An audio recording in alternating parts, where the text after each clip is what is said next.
Mingity, microphone check, 1 2 1 2. I am the comedian James Money. Thank you for joining me on the Hawaii Comedy with James Money podcast. Coming to you live for the second time today. I am a busy individual. Man, I feel like I'm a real human being or something. Like I'm a person. Like I'm doing something with my life. Not making any money, but doing something. So eventually, I guess it'll happen when it happens. But yeah, so today was a pretty exciting day. Woke up early in the morning, about 5 in the morning. Was still on Kauai after doing 3 amazing shows with Tumua Tuine at the Waimea Theater on Kauai in Waimea, Kauai. All right, which is cool because when we were driving there, you could see Niihau. I was like, I didn't know you could see Niihau from here. It's like I guess that's my first time seeing Niihau because it's one of the islands that are it's part of the Hawaii archipelago, but that's a private island, so it can't go there. But it was pretty cool. So 5 in the morning, got up, caught the plane, got it back to Oahu in time to podcast with Ahmed. Who's awesome on the podcast, shared a lot of information with us, and then went training. And this is where my day went crazy because I thought it was light training, getting back in shape, trying to make it happen. And then my trainer said, all right, let's go. We did some exercises. I was like, oh, is this... because I haven't worked on it in a long time, so this is pretty challenging, but it's all right. And then he said, we're going in the pool, and I said, wait a minute, what? We went in the swimming pool, and he made me swim laps. Now, I am way out of shape. Like, if I walked the lap of the pool, I'd be winded, but he made me swim. You got to hold your breath. You got to do all that.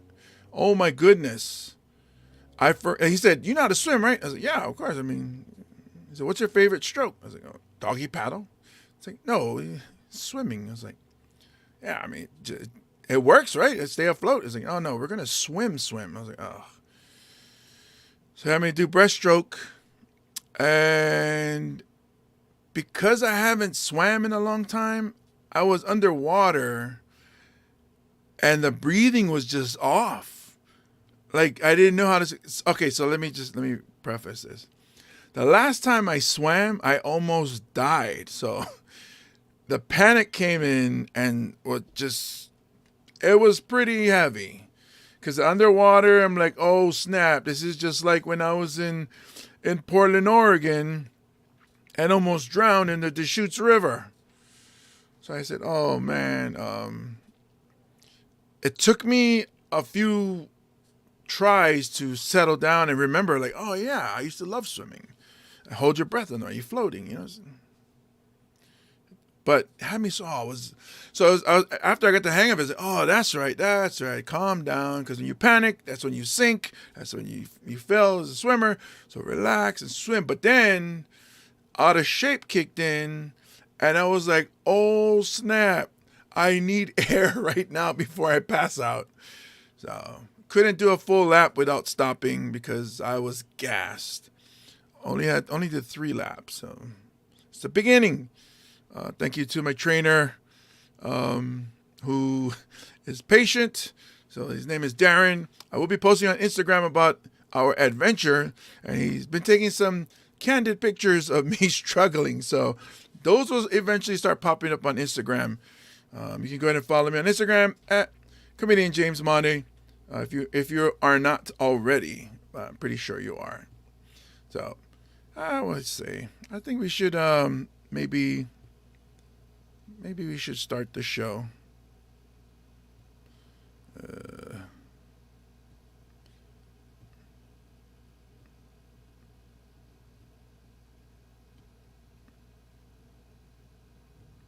Hang on 1 second here, folks. Trying to get my audio right. Add to the stream. Cue the music.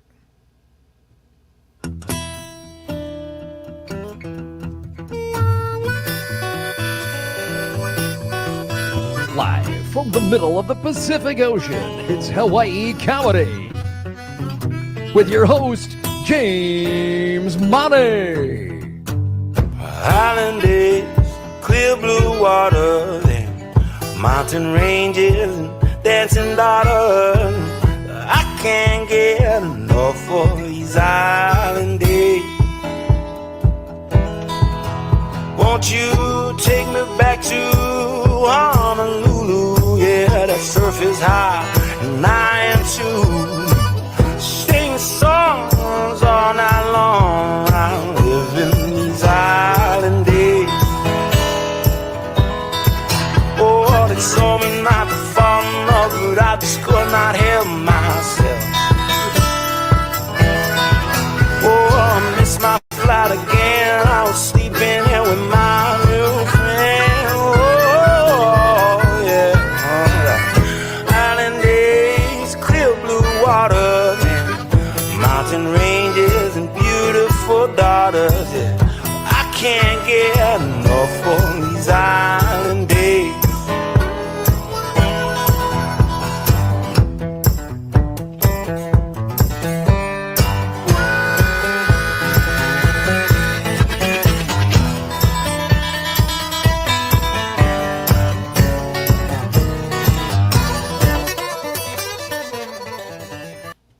Yeah, man. Thank you so much to Tavana for that beautiful music.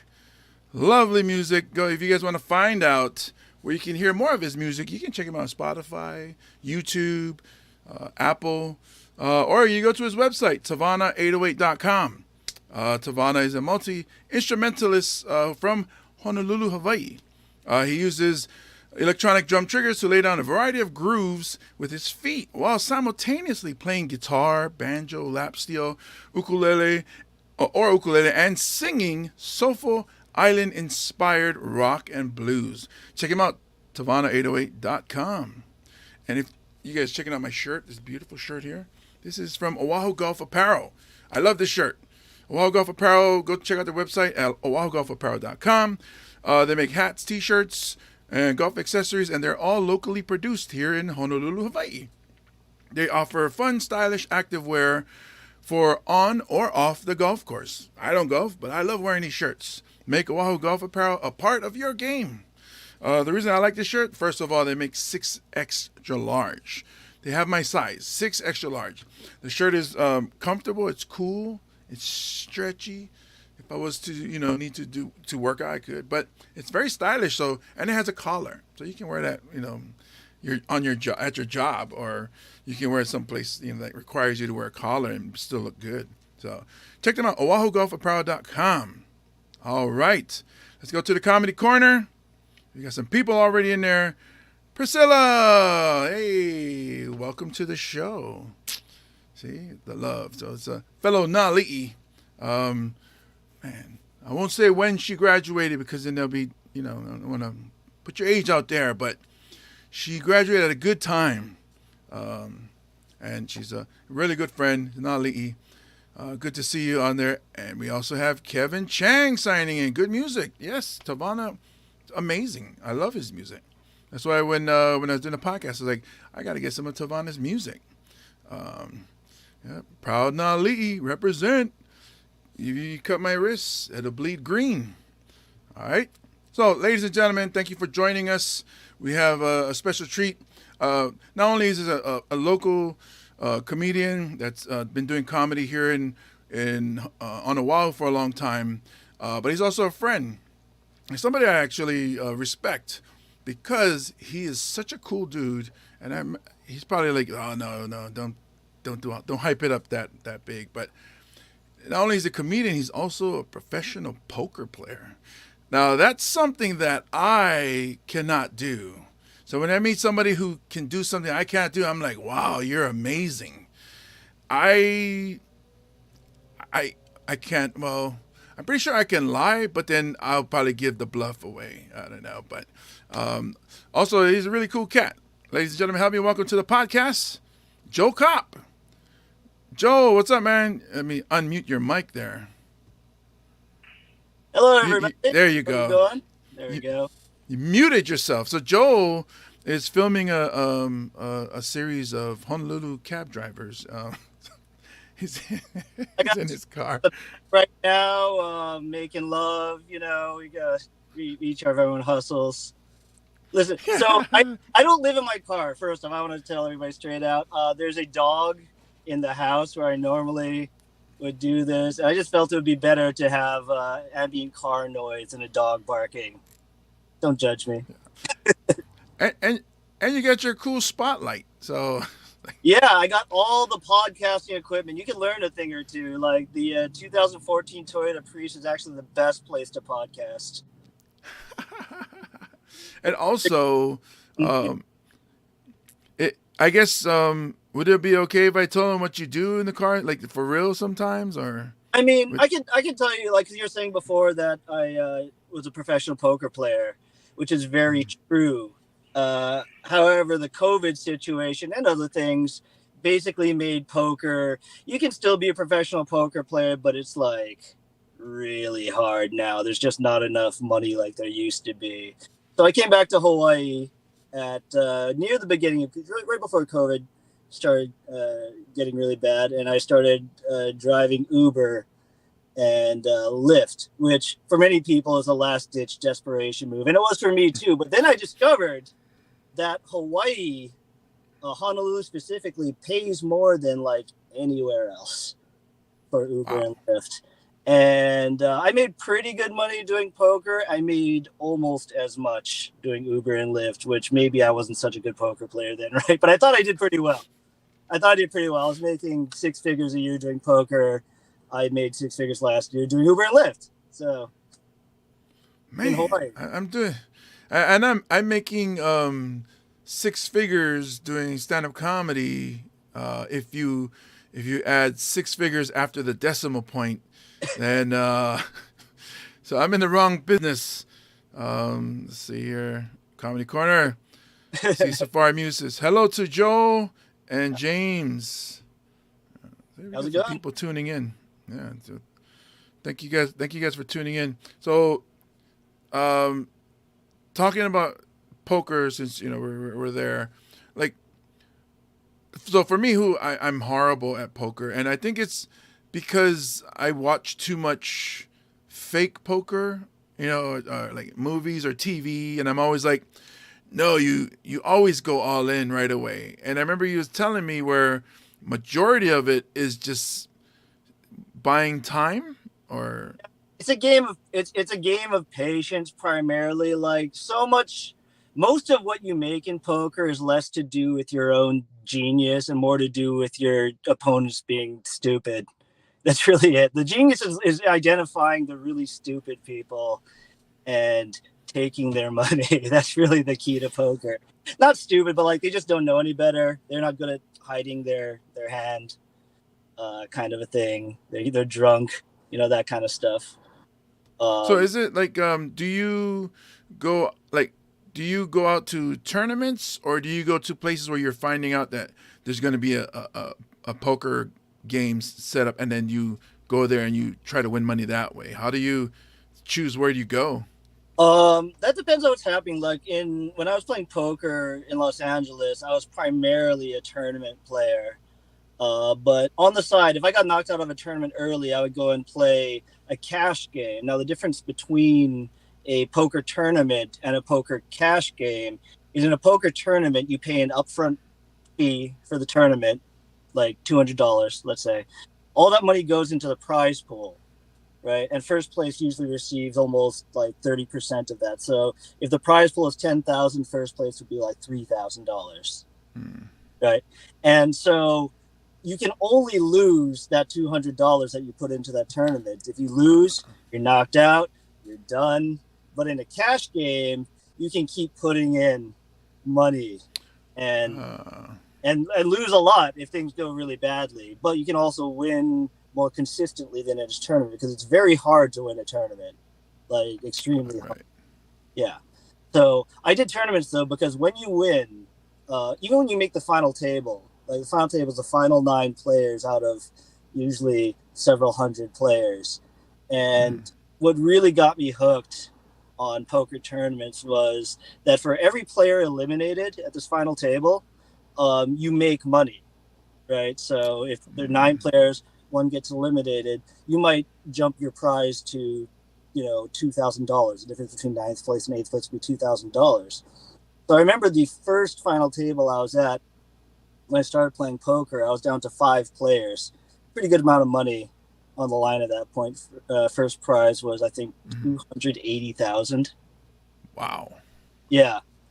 And I'm down to the last 5, and I've been playing for 14 hours at this point. And I just really needed to go to the bathroom. So I can't take it anymore. I get up, and if you're away from the table, they just take your chips, to put into the pot, and you're not there to play the hand. You just give up the chips. I'm like, really? Yeah. I'm like, that's fine, because they can't wait. They can't wait for you while you're, using the bathroom. So they take my chips. I'm in the bathroom. I come back about, 8 minutes later, and 2 people have been eliminated in the time that I was in the bathroom. So literally, in the time it took me to do a number 2, I made $30,000. No, I made $50,000 taking a dump. And that's what really got me hooked on tournaments. It was amazing. I'm like, I didn't even do anything. That's amazing.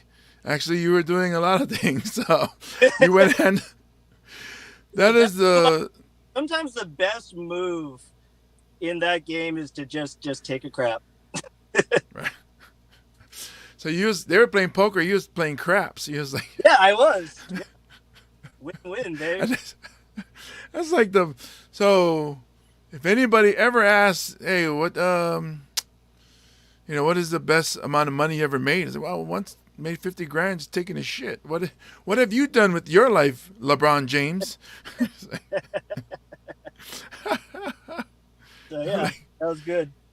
But hopefully poker comes back in a big way. The thing that really killed it was that online poker became illegal in America.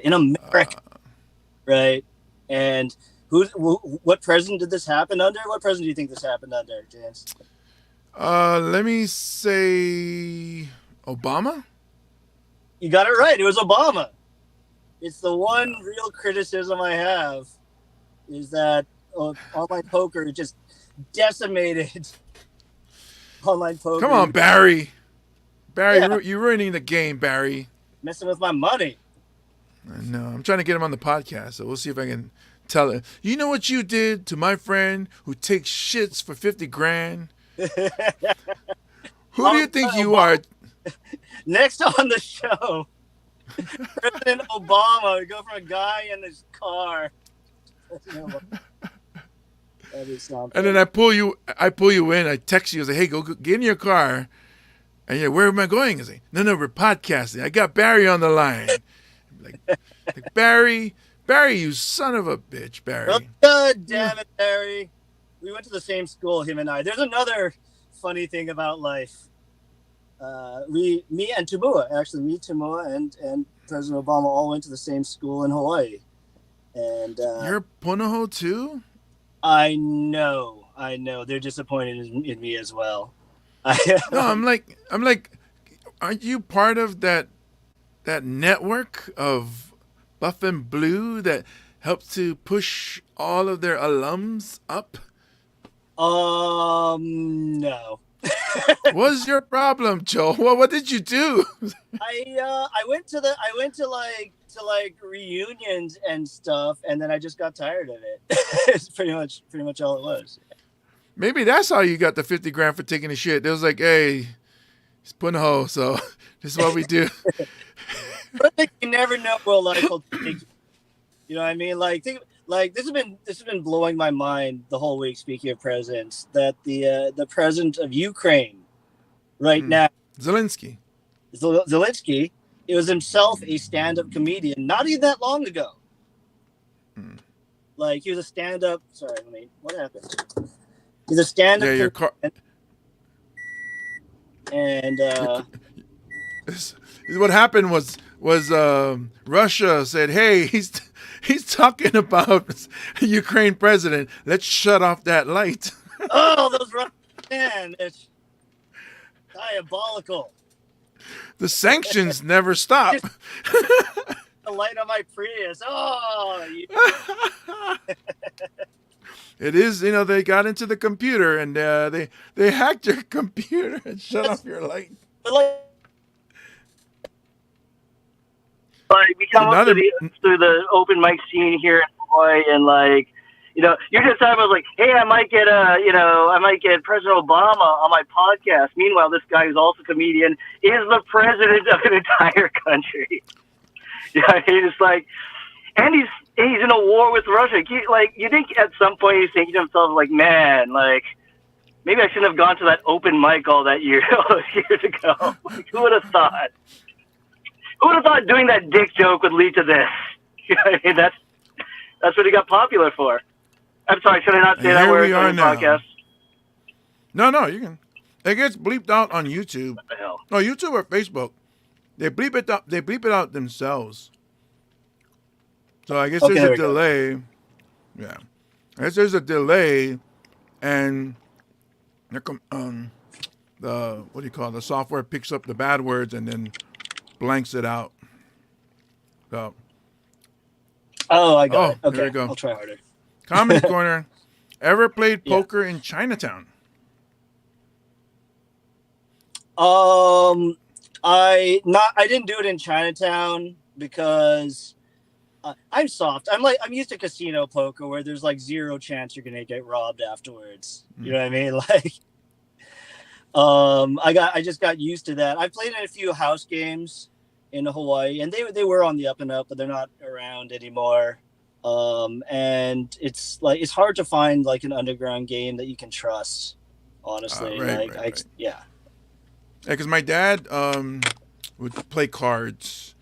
I'm not sure what card game, but if the family needed money, he would go out and then come back in the morning and have money. I think he yeah. So he didn't rob anybody. That wasn't his thing, but he was what do you call it? He could count cards. So I don't know what game he was playing to be able to do that, but he would end up going places where he needed people to watch his back, basically. So yeah. All right. So Comedy Corner. Alex Souza. There's a few fun poker stories.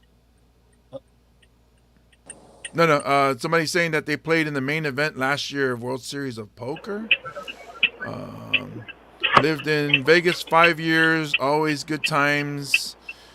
Mainly 5, 10, 25 stakes. I guess that's a language that you would know that I'm not familiar with.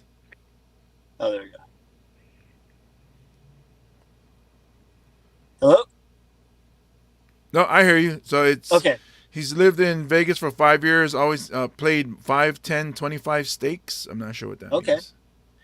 That's 10-25 would be pretty decent size. I mean, it would be considered medium, but it's on the upper end of medium.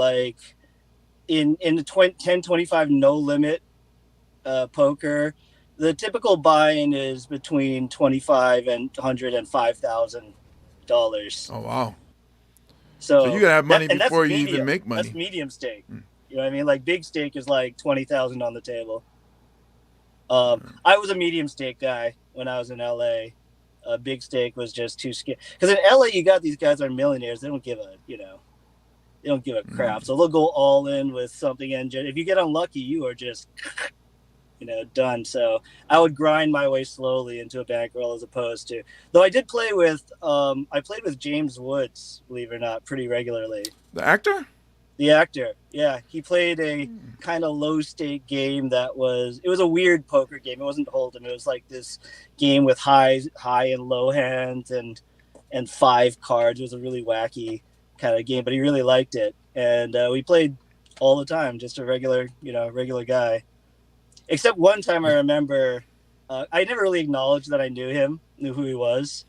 But one time he bought a bunch of M&Ms from, they used to have candy girls that would come by. He bought a bunch of M&Ms. He was passing around the table like, Joe, you want one? I'm like, oh yeah, thank you. Ooh, pizza candy. Ooh, pizza candy. And then he knew. He kind of laughed at that. So. All right, we got a serious question here. What is the single area you pay most attention to when it comes to improving in poker? Do you spend most of your time focusing on the mental side of the game or analyzing post-flop actions? Man, it's really both, because you can analyze, the theory all day long. Like when I first started playing poker, I read all the books and I read all the magazine articles. And after like about 5 years, I realized that it's all BS. Like anything, by the time you read anything, the game has already moved beyond that. I mean, so it's good to know the theory, but once everybody knows the theory, they can now manipulate anybody that knows the theory but doesn't know the extra stuff that they know. That's what poker's all about. Like, if you know just a little bit less than I do, you cannot possibly beat me. But if you know almost nothing, you can beat the best poker player in the world, because they won't be able to read anything on you at all. It'll be pure chaos. Yeah. So they're looking for the tells, but they have no clue what's going on in your head. Yeah, because you don't have a clue either. That's it's so hard to beat somebody that has no idea what they're doing. Like, so the best poker player, you look at the hand, and it's like, no, you beat me, you son of a. So the best player is basically Homer Simpson. It's like, yeah, actually. they're looking at me. It's like donuts, beer, donuts. I said, what is he doing? The other thing too about poker is, especially in No Limit, is if you're just the richest guy at the table, theoretically nobody can beat you. Like if Bill Gates sat down with Phil Ivey, the best poker player in the world, and all the other best poker players in the world, and he put down his entire bankroll, and he called all in with 7 deuce offsuit every single time, he would still take all their money. Because eventually... And he can do that with everybody, and they'll all He just run has out. too much money. Yeah. So that's another funny thing about No Limit is at a certain point, I learned this the hard way, by the way, is at a certain point, if you have a ton of money on the table and somebody else sits down with a ton of money on the table, like it's no cap game, you should get out of there before they try to get lucky on you. Because you just worked all night for that money, and they can take it away in one lucky hand. And they sat down with, you worked for hours to get, they sat down with that same amount or even a little more. Yeah. It's got, like, psychologically, it's got to be like, this mother, I'm out. Yeah, you get a little scared, and they know it, so they do that too sometimes. Yeah. Never be scared to lose your money. That's the other thing. If people smell fear, it's over. Sharks. So another question from the Comedy Corner. Do you know Steve Sung? I played with him. Oh. A couple times. Not a lot. Like, I probably played with at least half the well-known pros at least once. I played with Phil Ivey once. Wow. And we never actually got in a pot together. He just folded. Because I always raised with a good hand. I guess he just knew it. And he probably just felt that you were lucky because that's got to play into it, where sometimes you just get lucky with what's dealt, right? I mean, and then when you're playing against somebody who's just showing all kinds of luck, like over and over, is that another thing where you just like, just walk away? Yeah. Well, for me anyway, I learned that like people bluff a lot and show their bluff, like, ha ha ha, I bluffed you. But really, all you have to do is bluff one time at any given table and show your bluff, and never bluff again, and they'll call you every single time. It doesn't take any more than that. It really doesn't. So it's kind of like developing or building a habit or something. Yeah. Or you got to train your opponents. Yeah. Train. And I have the thing. It's both a blessing and a curse. Like, people just look at my face and they're like, I don't trust that guy. So I don't even have to bluff when I play poker. People just assume that I'm bullshitting all the time. No matter how many times I show them aces, they're like, this time that motherfucker is bluffing and I'm not. So it's a blessing and a curse though, because they'll get lucky and just take your money. You're like, oops, I thought you were bluffing. I'm like, yeah. But you do have that. It's funny because when we talk at shows, at comedy shows, and then you have that, you can be talking shit about somebody, but you have like a smile. Yeah, like that. You have a smile on your face, and the way you say it, it's pleasant. But you're talking shit about this something that's happening in the show. And I'm like, is he angry or is he just making a joke? And nothing. So you're pokering us. Yeah. Don't believe anything I tell you. I'm always bluffing. You're making me want to play a game again now. Like I get a little itchy for poker every now and then. It's been my bad. Like 3 years. No, actually I was in Vegas just 6 months ago and I played poker again. It felt pretty good. But it's been a long time. I've been doing a lot more comedy than poker now. And a lot. Like, so with comedy, if you had to choose, like you come to a crossroad, you have to choose between comedy or poker. Do you think you could make that decision, or it's something that you have to feel at the moment? It depends. I mean, like I have more fun with comedy, but there's no. Here's what, like I was getting by playing poker in Los Angeles. I was doing pretty well, and then I got burnt out. Right, so I started doing comedy. I did comedy for about 3 years. No, not 3 years. Year and a half in LA. And I always thought sooner or later I was gonna go broke playing poker. Like I thought eventually poker would get me in. It wasn't poker. It was comedy that made me go broke instead of poker. Sounds about right. Yeah, right. But because unless you're filling up arenas or clubs, you're pretty much just making gas money. I know, right? You gotta tell. Like, have you learned anything from Tamua? Like, what do I gotta do? Like, well, you gotta get popular. That's pretty much, damn it. That's pretty much it. The dude is popular, but so like I guess for, I don't want to say haters, because I don't know of anybody that doesn't like him, but for people who are looking at him from the outside, and it's like, how did he get to this point? So yes, he works hard. Yes, he's talented. Yes, he has a look. But it's weird because you don't think that he processed what's going on, and he knows what he wants, and then he goes for it. And then he kind of like you're saying, when you don't know how to play poker, but then because there's a lot of questions that he has about comedy that he asks me, Graham, or other people around him, and I'm like, wow, he didn't know that. But yeah, he does just go for it, right? Like that's the thing that I find the most like amazing about Tamua is that the trying to sell out the Blaisdell, that theoretically could have gone very badly, right? Yeah. But it didn't matter. He just went, like, that would be everybody's fear, right? It was like, I got the Blaisdell, now what do I do? Right? And he just did it anyway. He just went for it, and in the face of, and then he keeps building up the next step, because so when he did and it's funny because we talk about it, we say, oh, he opened for me, he opened for a lot of other people, and now I'm opening for him as well as other people will be opening for him because he's huge now. But it started with like when he did just like one Blue Note show, and then all of a sudden it sold out, and he did a whole run of Blue Notes, like 21 or 26 or something like that.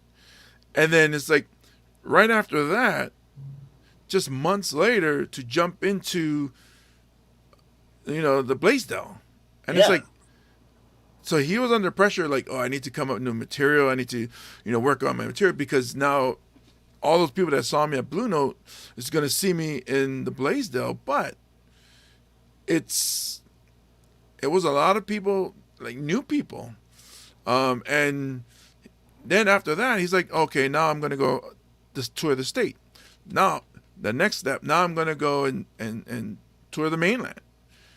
And it's like, wow, it's just so awesome. Whereas doesn't hold back. Like He just goes a for it. lot of comedians will tell you, it's like, oh, the plan, like after 5 years you might think about doing this, and then 10 years this. He didn't care about any of those rules. You know what I mean? It makes you think, it's like, why do I care so much about the, you know what I mean?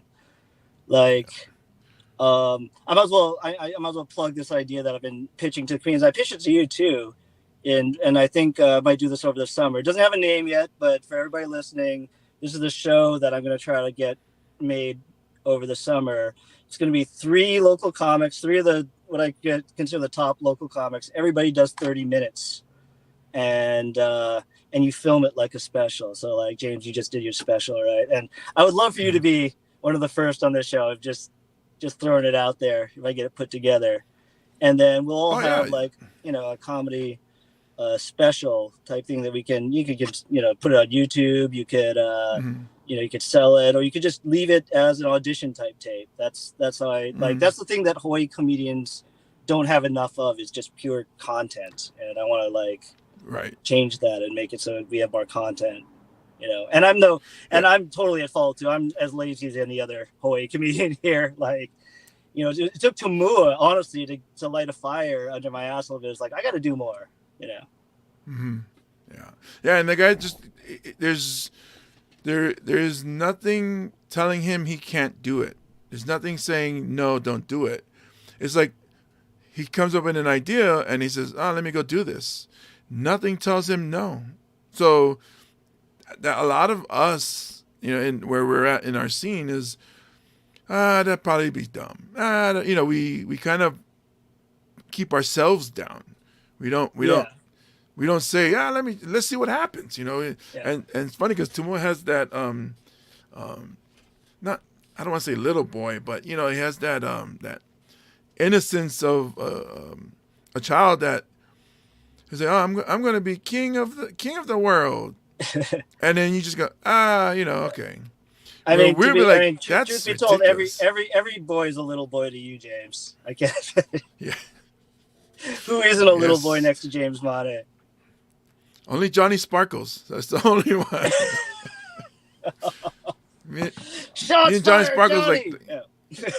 no, it's praising him. We're both, you know, big guys, and when you see us together, it's like 2 polar bears, you know. And it's like we can that's shoot what's a always Coke funny commercial. to me. Like in any comedy scene I found all across America, there's only 2 comedians in every comedian's comedy scene that are allowed to do fat jokes.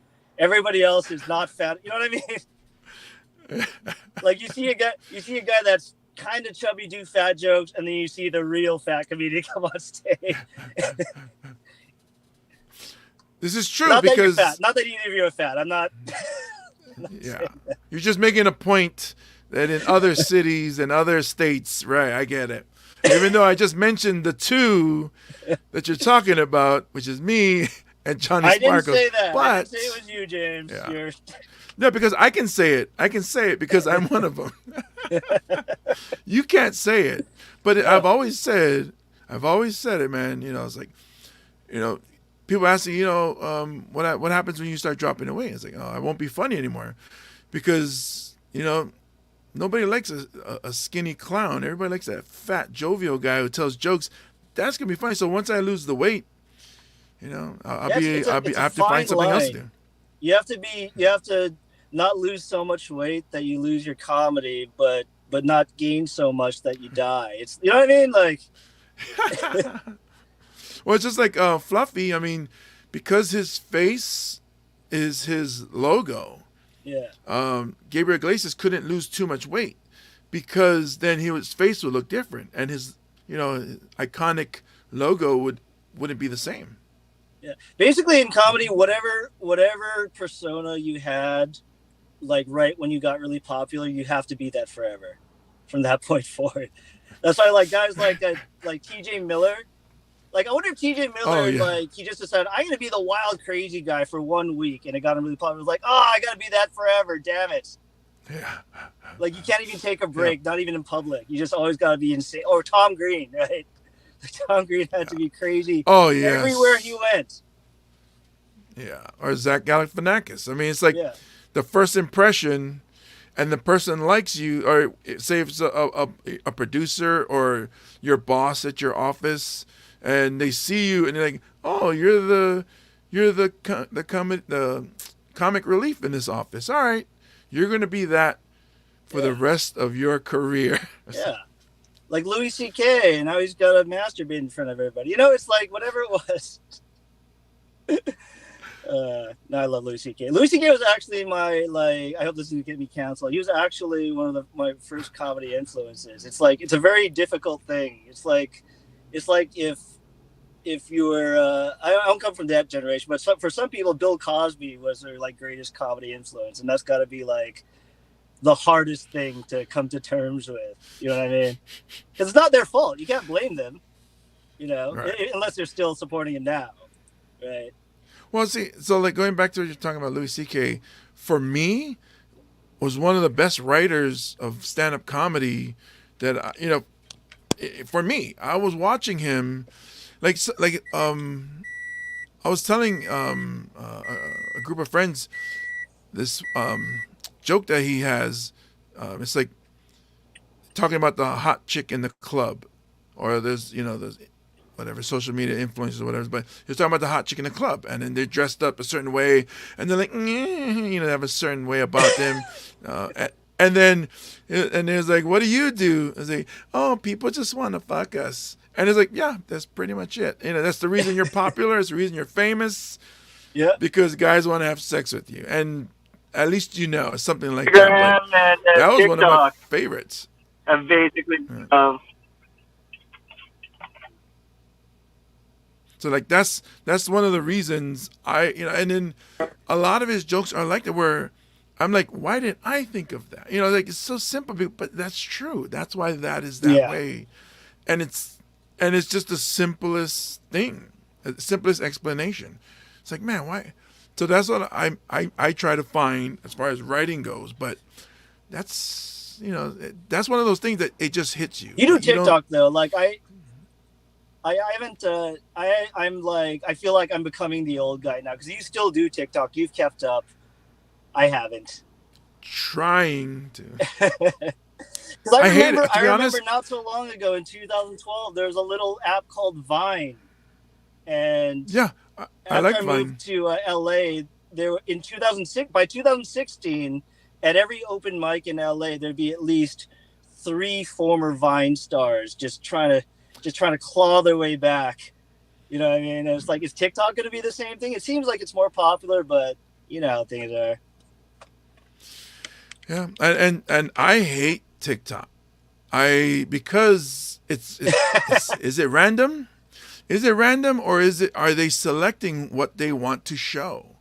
They keep boosting certain things. So like, I know one influencer that will post a video and it flop, delete it, post it again, and maybe after the 5th time, all of a sudden it takes off.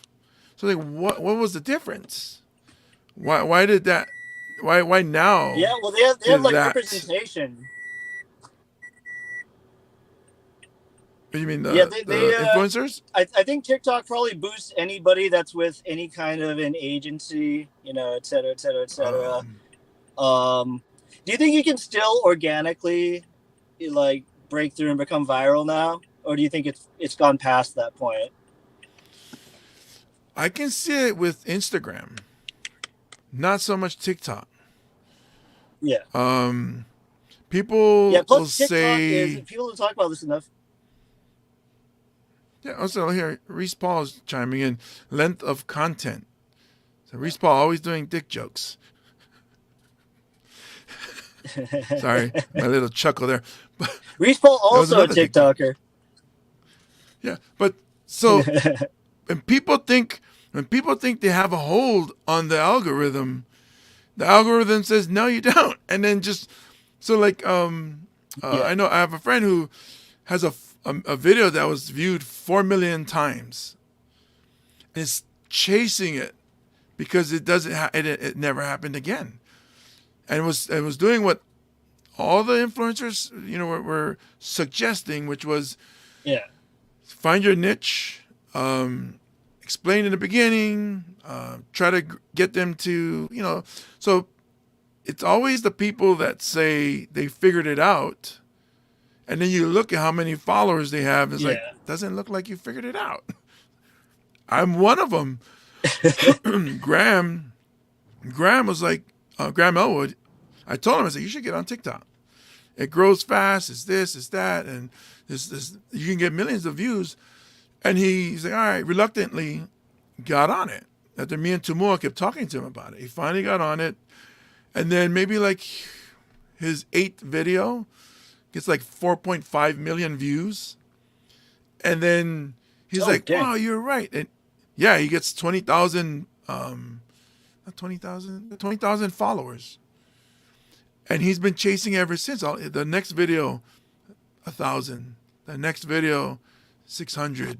The next video, and it never got back up to that 4.5.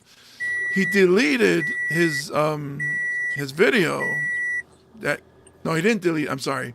He reposted that video that got the 4.5, and it got like 300,000 views. And it's like, I don't know what's happening. It's like, yeah. Because people feel like they've figured it out. After a certain point, that's what people do, right? They repost their most popular content, or they just do it over the same way, which is fine.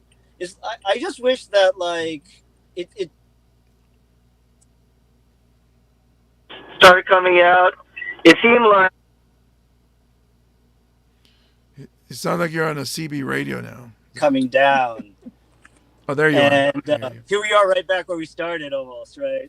You got like Mark Zuckerberg gatekeeping. You got TikTok, owned by China, by the way, right? By a Chinese company.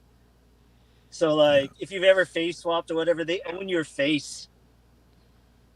Like, their face is theirs to face swap with anybody in China. I can just imagine, like, they have these big warehouses or buildings where there's thousands of people watching everything posted. They work for TikTok, this is just me thinking crazy. And then they're all watching and they go, okay, boost this one. No, not this one. Boost this one. No, not this. Like they are the algorithm. Like it's just people. It's very manual labor. We're all thinking, some kind of high tech robot, machine, computer, server that runs this algorithm. But no, it's thousands of people watching every video and saying, what can we do to make the Americans forget that we're... I know.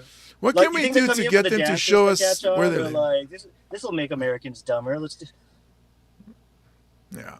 Like, oh, look, they're fighting amongst each other. Yeah, it's like, all the Uncle Roger stuff. Okay, we got to post that.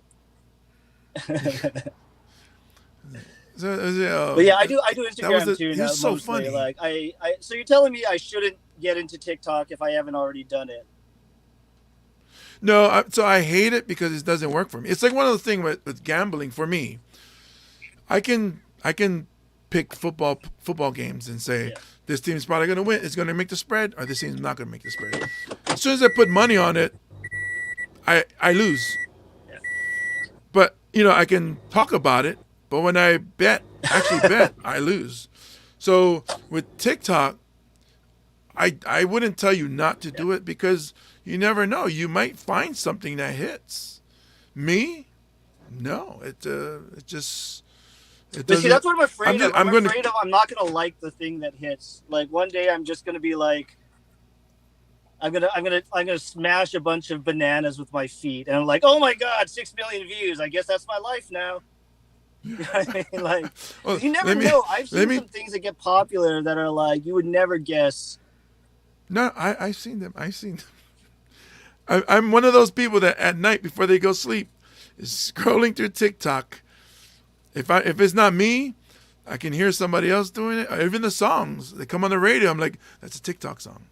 So you never know. You could be smashing, like you said, bananas in between your toes, and the next thing you know, you're doing eggplant.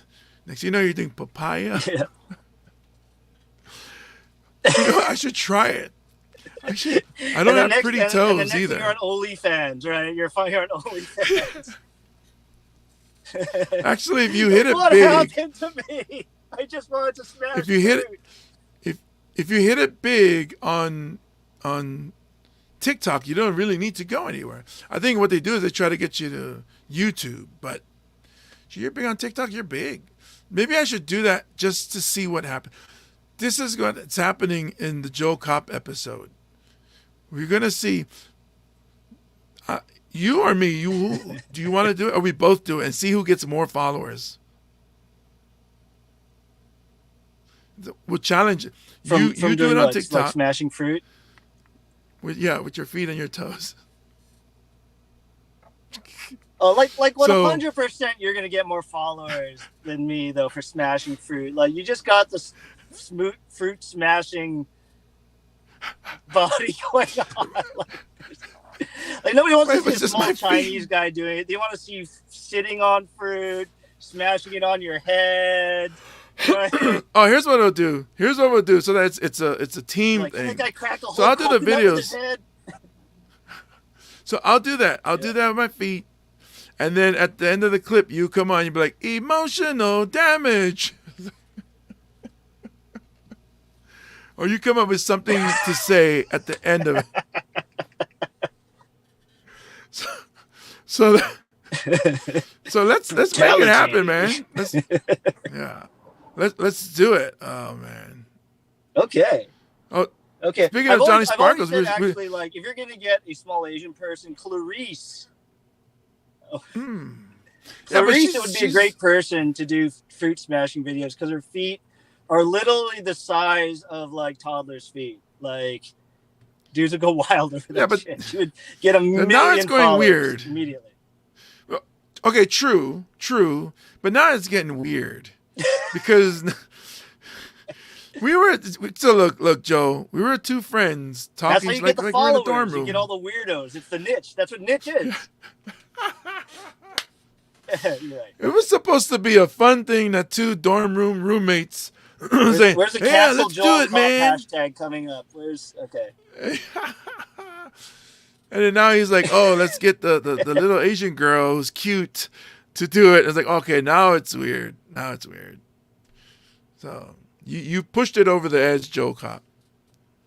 But that being said, no. Okay, so that being said, what you said is true. It would blow up. So maybe you should DM her and tell her, which would be a very crazy follower count here. Let's be honest. Yes, but that would be a very funny interaction. Like if I was to send her a DM and said, "Hey, it'd be all right, awesome." I got it. You use Clarice's face. But it's your feet, right? So everything is Clarice, and then you're the one smashing the fruit. It's like, man, that cute Asian girl got some jacked up feet. It's like, how small are those fruits? Because those feet are just making those fruits look so tiny. It's like what is she? Crush a whole coconut? Is she a Teletubby? What's going on here? It's like she got the cute little face and these giant ass feet. It's like my arousal is confused right now. I actually think that would get something. I gotta run that by Clarice because that's actually pretty funny. Like, I actually think that would. So like now, I was thinking of doing TikTok with some sketch comedy. Now I'm thinking of just doing some weird shit that we're talking about. We might find a way to get on top of this algorithm. Because, I mean, we're in Hawaii. We can get exotic fruit. See, eventually all roads lead to OnlyFans. Boom. Well, yeah. If I got to do it for the money, got to do it for the money. So, yeah. So we'll that's something we'll do. And you know what's the worst thing? Hey, so real quick. Yeah. Wait, I'm sorry, say again? What's the worst thing? Oh, no. Okay, so the worst thing is that what's Clarice, the worst thing? Knowing Clarice, she would be down to do it because she's like, she's down to make the funny, and two, she's down for it being weird. So Clarice would definitely be like would definitely do it. She'd be down to do Okay, it. we're gonna put it together. So if you if you see that blow up, it started here. Whatever Yes, the thing the is gonna Joel Kop turn into. episode. I'm really afraid of how this is gonna affect my future. But hey, you never know. Maybe one day one of you or me will be the president of a country. Just see, you never know. Well, I can't be People will president of be this country because I'm not born here. They can be like, "Oh no, like, sorry." I hate foot videos of attacking your country. No, Oh, we you're should, born. we should You're born. I totally. never knew. See, I just learned something about you. Oh, so Joel Kop got cut off right when he was about to make a good point. So let me go invite him back.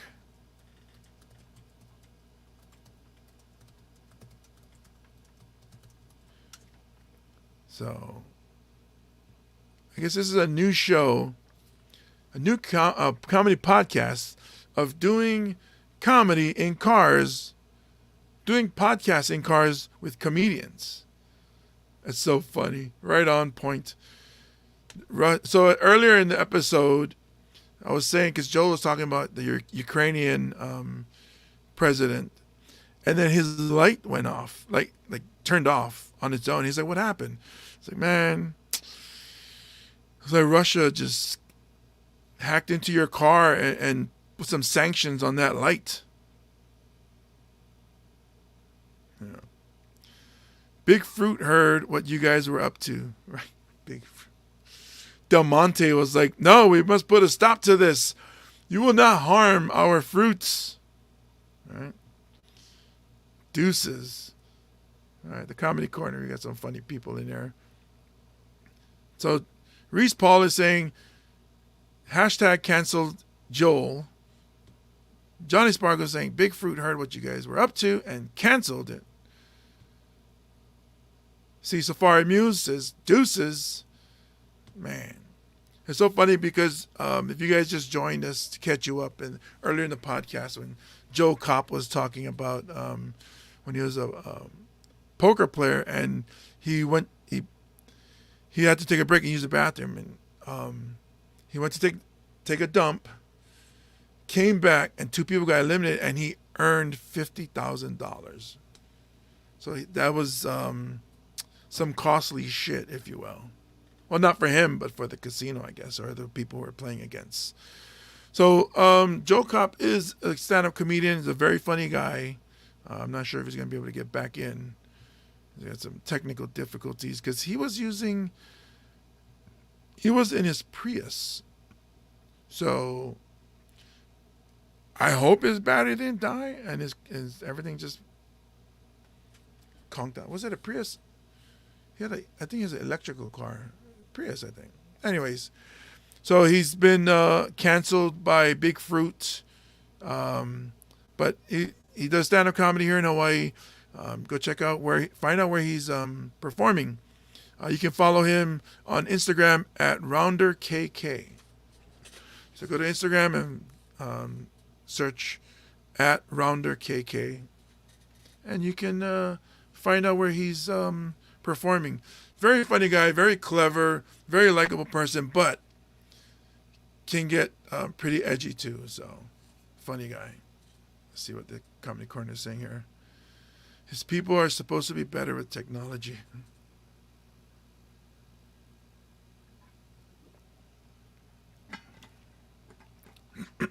His people as in poker players, right? Poker players should be better. But yeah, so we're about at an hour. I appreciate I assuming he's not able to get back on because he hasn't got back in. I know Jose's episode, he had some issues with his Wi-Fi. So note to future guests, get good Wi-Fi or find a good place to get a Wi-Fi. But just we have a guest on the episode or the show, it won't be the only time. I definitely will have guests on again in future episodes. But go ahead and follow Joel Kop on Instagram at RounderKK. I would like to also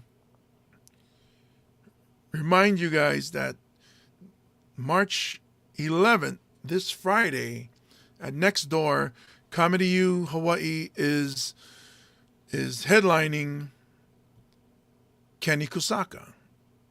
So I'm one of the openers for Kenny Kusaka's show. He's headlining, I believe he said it's for the first time. So go to comedyuhi.com, check out their schedule, find out if you're on Oahu and you're looking for comedy shows.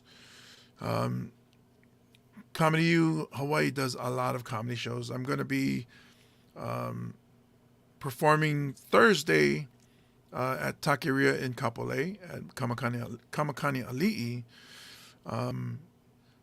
But Friday is the big show. If you guys could please come out and support such a talented young man, Kenny Kusaka is a very funny comedian, a very sweet guy. He's headlining for the first time, so come on down. Also on the in the lineup is Jose Dynamite, myself, Brandy Morgan, and Kevin Keller. It's going to be an awesome show. It's going to be at Next Door in Chinatown.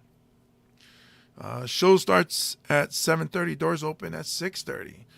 So go to comedyuhi.com, scroll down upcoming events, and find the show you want to go to. Thursday, I will have Johnny Rocks Hollywood on, and he will be talking about the show coming up next week.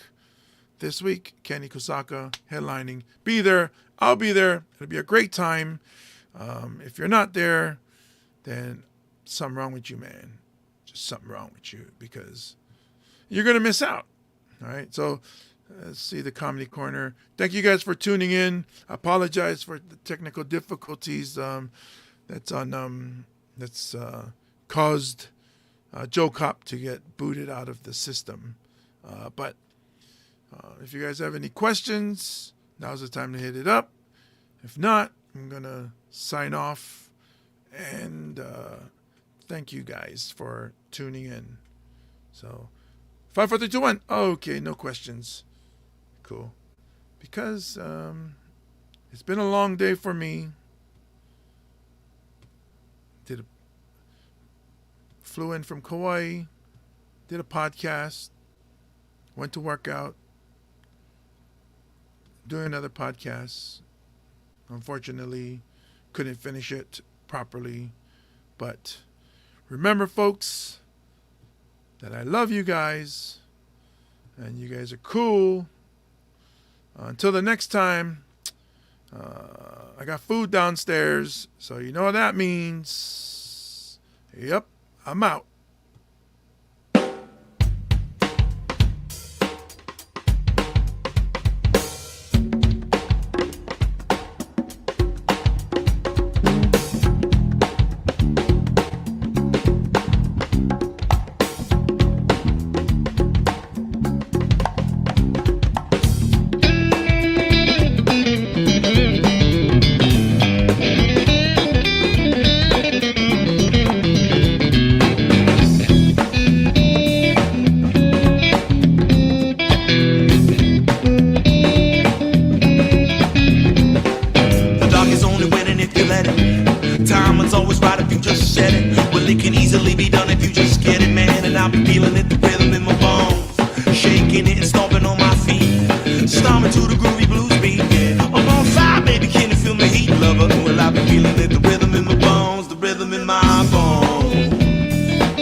It's the rhythm in my bones.